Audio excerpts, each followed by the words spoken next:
एकाही घराला धक्का न लावता अकिवाट येथे औद्योगिक वसाहत उभी राहणार, उद्योगमंत्री उदय सामंत यांची ग्वाही। जयसिंगपूर येथे उद्योजक व्यापाऱ्यांचा संवाद मेळावा संपन्न। शिरोळ तालुक्यातील बेरोजगारी हटवण्यासाठी, उद्योगांना चालना देण्यासाठी औद्योगिक वसाहतीची गरज ओळखून अकिवाट या ठिकाणी औद्योगिक वसाहत उभी करताना येथील रहिवाशांच्या एकाही घराला धक्का न लावता या ठिकाणी औद्योगिक वसाहत निर्माण होईल। भविष्यात या नागरिकांच्यावर जर कोणी अन्याय करत असेल तर शासन म्हणून आम्ही त्यांची दखल घेऊन त्यांच्या पाठीशी भक्कमपणे उभे राहू, अशी ग्वाही राज्याचे उद्योगमंत्री उदय सामंत यांनी दिली। जयसिंगपूर येथील इंद्रध्वज सभागृहात जयसिंगपूर शहर आणि परिसरातील उद्योजक व विविध व्यापारी संघटनांचा संवाद मेळावा आयोजित करण्यात आला होता। यावेळी ते बोलत होते। प्रारंभी स्वागत व प्रास्ताविक राजकुमार बलदवा यांनी केलं। जयसिंगपूर शहर आणि परिसरातील उद्योजक व विविध व्यापारी संघटनांचा संवाद मेळावा येथील इंद्रज्योत सांस्कृतिक हॉल येथे संपन्न झाला।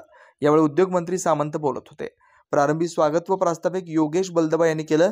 यावेळी बोलताना नामदार सामंत पुढे म्हणाले, महायुती सरकार राज्यातील शेतकऱ्यांपासून व्यापारी उद्योजकांना सक्षम बनवण्यासाठी काम करत आहे। राज्यातील उद्योजकांवर, व्यापाऱ्यांच्यावर, शेतकऱ्यांच्यावर, डॉक्टर, वकील यासह विविध क्षेत्रात काम करणाऱ्यांच्यावर अन्याय होऊ देणार नाही, हे आमचं ब्रीदवाक्य आहे। ज्या महाराष्ट्राला आर्थिक ताकद देण्याचं काम ज्या व्यापाऱ्यांनी केलं, त्या व्यापाऱ्यांना ठाकरे गटाच्या एका नेत्याकडून भेसळखोर म्हटलं जातं।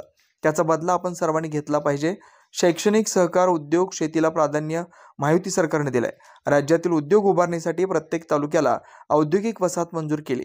त्यातील एक शिरोळ तालुका आहे। सध्या राज्यात 52% परकीय गुंतवणूक असताना महाविकास आघाडीच्या जाहीरनाम्यात 40% परकीय गुंतवणूक आणण्याचा उल्लेख असल्यानं महाविकास आघाडीचे अंकगणित चुकलंय। त्यांना उर्वरित 12% परकीय गुंतवणूक कर्नाटक राज्यात न्यायची असेल, असाही टोला त्यांनी लगावला। मंत्रिपदाचा राजीनामा देऊन आमदारकीपणाला लावून यड्रावकर यांनी एकनाथ शिंदे यांचे हात बळकट केले। आमदार यड्रावकर त्यांचा पायगुण चांगला असल्यामुळेच मी या ठिकाणी उद्योगमंत्री म्हणून उभा आहे। मी उद्योगमंत्री आहे म्हणजे आमदार यड्रावकर हे उद्योगमंत्री असल्याचं त्यांनी यावेळी बोलताना सांगितलंय। येणाऱ्या निवडणुकीत त्यांना 50,000च्या मताधिक्यानं निवडून द्या। नक्कीच मुख्यमंत्री एकनाथ शिंदे आमदार यड्रावकर यांच्यावर कृपादृष्टी करतील, असंही ते म्हणाले। आमदार यड्रावकर यांची नाळ मतदारसंघातील प्रत्येक मतदारावर जोडली आहे। त्यामुळं इतक्या मोठ्या प्रमाणात निधी ते खेचून आणतायत आणि तालुक्याचा विकास साधलाय। राज्यातील 288 आमदारांपैकी एकमेव आमदार राजेंद्र पाटील यड्रावकर हे उपद्रव न देणारे आमदार आहेत। अशा आमदाराला पुन्हा विकास कामाची संधी उपलब्ध करून देण्यासाठी सर्वांनी त्यांना मोठ्या मताधिक्यानं विजयी करावा, असं आवाहन त्यांनी केलं। यावेळी जयसिंगपूरचे माजी नगराध्यक्ष संजय पाटील यड्रावकर हे म्हणाले, आमचे नेते मुख्यमंत्री एकनाथ शिंदे एवढे सक्षम आहेत की त्यांच्याकडे कोणतेही काम नेलं तर अगदी 2 मिनिटाच्या अवधीत पूर्ण होतं। त्यामुळेच 2000 कोटींच्या माध्यमातून शिरोळ तालुक्याचा चौफेर विकास आमदार राजेंद्र पाटील यड्रावकर साहेब यांनी साधलाय। तालुक्यातील जनतेच्या आरोग्याची काळजी घेण्यासाठी सुसज्ज रुग्णालय, बेरोजगारांच्या हाताला काम देण्यासाठी औद्योगिक वसाहत, देशातील सुसज्ज असं पहिलं होत असलेलं मनोरुग्णालय यासह अनेक कामे आमदार यड्रावकर यांनी केलेत। तालुक्यातील उद्योग व्यवसायाला चालना देण्यासाठी महायुती सरकारनं त्यांच्या अडीअडचणी समजून घेऊन त्यांना नक्कीच त्यांच्या समस्या मार्गी लावल्या जातील, अशी ग्वाही संजय पाटील यड्रावकर यांनी आमदार राजेंद्र पाटील यड्रावकर यांच्या वतीने दिली। यावेळी उद्योजक दादासो पाटील चिंचवाडकर असोसिएशनचे सेक्रेटरी सुरेश बिराजे, स्टोन क्रशर असोसिएशनचे अबुबकर डांगे, भाऊसो नाईक, जितेंद्र पाटील, तुषार सुलतानपुरे, विद्याधर कुलकर्णी यांनी आपल्या मनोगतातून उद्योजकांच्या समस्या मांडून राज्य शासनाच्या वतीने सोडवण्याची मागणी केली। यावेळी मुख्यमंत्री एकनाथ शिंदे यांचे सचिव मंगेश चिवटे, शिवसेना शिंदे गटाचे नेते मुरलीधर जाधव, रवींद्र माने, माधुरी टाकारे, शिवाजी जाधव, भाजपचे नेते रामचंद्र डांगे, मुकुंद गावडे, सतीश मलमे, शिवसेनेच्या स्मिता कदम, दशरथ काळे, राकेश खोंद्रे, आसमा पटेल, पराग पाटील, उदय जटाळ, चंद्रकांत मोरे, भोला कागले, दानवाडचे सरपंच DC पाटील, विश्वास बालिघाटे, प्रकाश झेले, राजेंद्र नांद्रेकर, ॲडव्होकेट संभाजीराजे नाईक, जयसिंगपूर मर्चंट असोसिएशनचे अध्यक्ष संजय आवटी, सर्व पदाधिकारी, जयसिंगपूर आर्किटेक्ट इंजिनियर असोसिएशनचे अध्यक्ष अजित मरसुदे, त्यांचे पदाधिकारी, क्रीडाईचे अध्यक्ष राहुल कुंभार, जयसिंगपूर किराणा भुसार असोसिएशनचे अध्यक्ष मनोज डिगे, जयसिंगपूर कापड व्यापारी असोसिएशनचे अध्यक्ष अभिषेक गणबावले, केमिस्ट असोसिएशनचे अध्यक्ष बंडू लडगे, क्रशर असोसिएशनचे अध्यक्ष रमेश कलगुटगी, सराफ असोसिएशनचे अध्यक्ष नितीन पाटील, टिंबर असोसिएशनचे अध्यक्ष धीरज पटेल, मिलिंद भिडे, रमेश यळकुडकर, राजेंद्र दायंगडे, शकील गायबान, भालचंद्र कांगले, पंचगंगा सहकारी साखर कारखान्याचे संचालक जयपाल कुंभोजे यांच्यासह असोसिएशनच्या पदाधिकारी, उद्योजक मोठ्या संख्येने उपस्थित होते। आभार निर्मल पौरवाल यांनी मांडलेत। अन्वेषण लाईव्ह न्यूजसाठी जयसिंगपूर न्यूज नेटवर्क।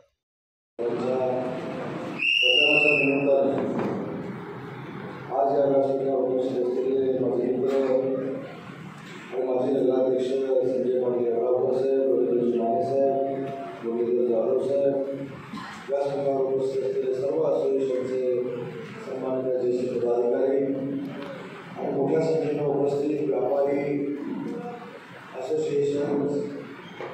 विविध संघटनांचे पदाधिकारी इथे आल्यानंतर समस्या नक्की ऐकल्या, पण समस्या सांगणाऱ्या प्रत्येकाच्या घरामध्ये शेतीचा प्रॉब्लेम होता.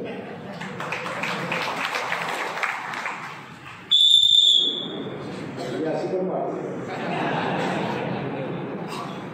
त्याच्यामुळे संजयची चिंता करण्याची आवश्यकता नाही. 100% शेती वाढली आहे.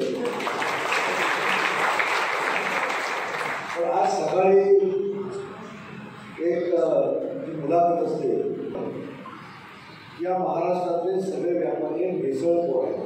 माझ्याकडे फोटो आहे, आपल्याला पाठवतो. तुमची सगळी विकास कामं आम्ही करू, तुमचे रस्ते करून तुम्हाला जी काही इंडस्ट्रीमध्ये ती आणून देऊ, परंतु ज्या महाराष्ट्राला आर्थिक ताकद देण्याचं काम उद्योजकांना आणि व्यापाऱ्यांनी केलेलं आहे, त्या व्यापाऱ्याला उभाटाचा नेता जर भेसळखोर म्हणत असेल तर त्याचा बदला आपण महाराष्ट्रामध्ये घेणार आहोत की नाही हे ठरवणारे असते. मागचं मताधिकार राजेंद्रजींचं 26 होतं, यावेळी 52,000 होईल. याच्यामध्ये त्यांनी शैक्षणिक क्षेत्रामध्ये केलेलं काम, सहकार क्षेत्रामध्ये केलेलं काम हे त्यांचा मित्र म्हणून आम्हाला सगळ्यांना अभिमान वाटण्याचा आहे. पण याच्या पलीकडे जाऊन आता आपण सगळ्यांनी विचार करण्याची आवश्यकता आहे की राजकारणासाठी विरोधक किती खालच्या पातळीवर येतात, किती खालच्या पातळीवर येऊन बोलतात, याचा देखील निकाल आपल्याला 20 तारखेच्या निवडणुकीच्या निमित्तानं घेतला पाहिजे. म्हणजे जी आपण सांगितलेली गोष्ट ही आहे की आपल्याकडे MIDC होते, MIDCचं ॲप्लिकेशन होतं आहे, पण मी देखील माननीय एकनाथ शिंदे साहेबांच्या वतीनं, देवेंद्रजींच्या वतीनं आणि अजितदादांच्या वतीने इथे शब्द देतो की तिथं जी घरं आहेत त्या घराला जरासुद्धा कोणाचा हात लागणार नाही, त्यांचा अन्याय होणार नाही. आणि त्यांचा अन्याय करण्याचा कोण जर प्रयत्न करत असेल तर त्याची दखल शासन म्हणून आम्ही नक्की घेऊ. हा करार शब्द द्यायला संपूर्ण परिसरामध्ये उद्योजक निर्माण झाले पाहिजेत, व्यापारी निर्माण झाले पाहिजेत, तसं शेतकऱ्यांना देखील ताकद मिळाली पाहिजे. या भावनेतनं आपलं महायुतीचं सरकार काम करते. आज सकाळपासून मी ज्या प्रचाराला सुरुवात केली, त्या सभाला सुरुवात केली, त्या सभाला मिळणारा जो उत्स्फूर्त प्रतिसाद आहे त्याच्यामुळं महाराष्ट्रानं देखील निश्चित केलेलं आहे की महायुतीची सत्ता येणार ही काळ्या दगडावरची. आणि महायुतीची सत्ता आल्यानंतर आम्हाला काय करायचं तर शेतकऱ्यांसाठी काम करायचं आहे, महिला भगिनींसाठी काम करायचं आहे, युवकांसाठी काम करायचं आहे, बेरोजगारी दूर करण्यासाठी काम करायचं आहे, व्यापाऱ्यांना न्याय मिळवून द्यायचा आहे, स्टोल प्रेसरवाल्यांना न्याय मिळवून द्यायचा आहे, बांधकाम व्यावसायिकांना न्याय मिळवून द्यायचा आहे, आर्किटेक्ट लोकांना न्याय मिळवून द्यायचा आहे. या सगळ्या विविध क्षेत्रामध्ये काम करणाऱ्या सगळ्याच आमच्या बांधवांना आणि बहिणींना आम्हाला न्याय मिळवून द्यायचा आहे.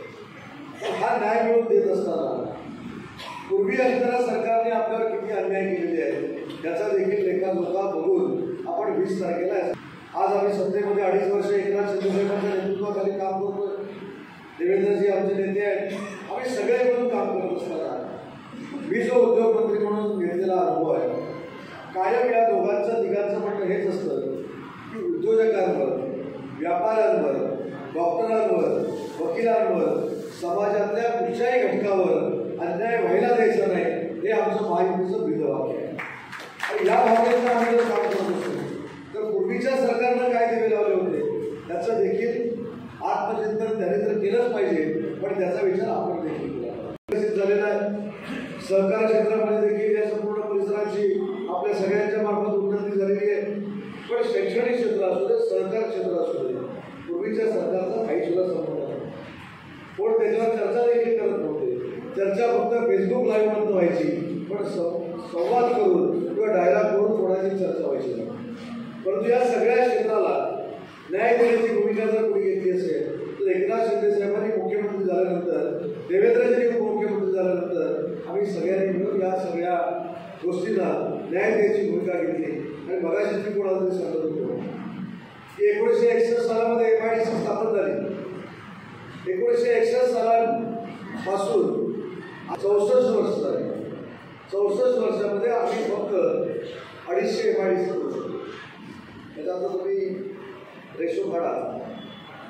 परंतु यावेळी या सरकारच्या माध्यमातून महाराष्ट्रामध्ये जिथे जिथे तालुके आहेत त्या तालुक्यामध्ये MIDC व्हावी यासाठी आम्ही पुढाकार घेतला आणि त्याच्यामध्ये आम्हाला यश आलं. त्याच्यातले एक MIDC आपल्या भागामध्ये